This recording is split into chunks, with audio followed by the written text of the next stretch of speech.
Feeling guilty for resting? Like you're always behind no matter how much you do? You're not lazy. You're living in a system that thrives on burnout.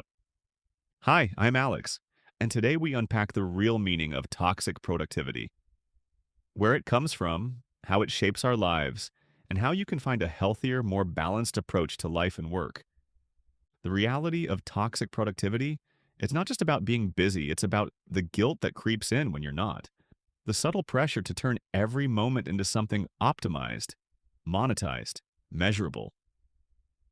It's the voice in your head that whispers, "What are you even doing with your time?" Even when you're doing your best to rest. Toxic productivity thrives in a system that equates worth with output. It's a byproduct of a society where downtime is suspicious, leisure feels indulgent, and rest is framed as a reward you have to earn, and it's burning us out, collectively. To understand toxic productivity, we need to understand the culture that created it. In the 20th century, work had boundaries. You clocked in, you clocked out. There was a physical and mental separation between labor and life. But as work moved into digital spaces, and capitalism evolved to value attention and performance over just labor, those lines blurred. Suddenly, your job wasn't just what you did for money, it was who you were. You became a brand, your skills became content, and your worth was increasingly measured by metrics, likes, followers, engagement, and productivity streaks.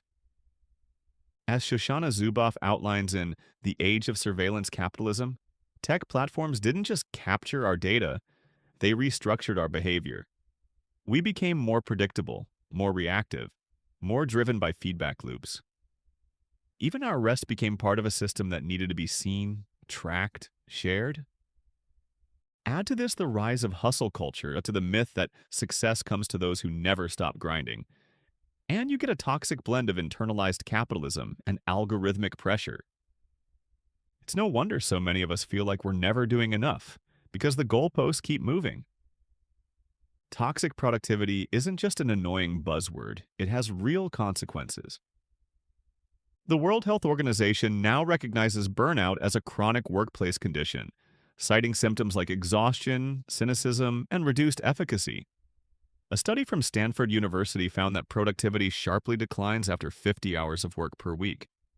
Yet many continue pushing far beyond that, believing more is always better. This mindset bleeds into our personal lives too. We monetize hobbies, turn healing into content, view every idle moment as wasted potential.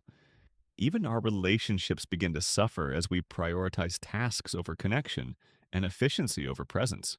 David Graeber's Bullshit Jobs explores how many people feel disconnected from the meaning of their work, and yet are trapped by the need to constantly appear busy. In this context, overworking becomes not just a means to an end, but a form of emotional camouflage. A way to avoid confronting deeper questions. Who am I without constant activity? What if rest isn't laziness, but wisdom? In recent years, cracks have begun to show. The pandemic forced a global re-examination of time, work, and purpose. People began opting out, quitting jobs, reprioritizing relationships, and redefining success. Quiet quitting. The Great Resignation and slow productivity aren't fads. They're signals of a cultural shift. Authors like Jenny Odell in How to Do Nothing argue for radical acts of refusal. Not inaction, but intentional disengagement from systems that commodify every second of our lives. Rest in this framing is not a break from productivity. It's an act of resistance. Because ultimately, the cure for toxic productivity isn't just more balance. It's a redefinition of value itself. What if your worth wasn't tied to your to-do list? What if rest was seen as essential, not optional?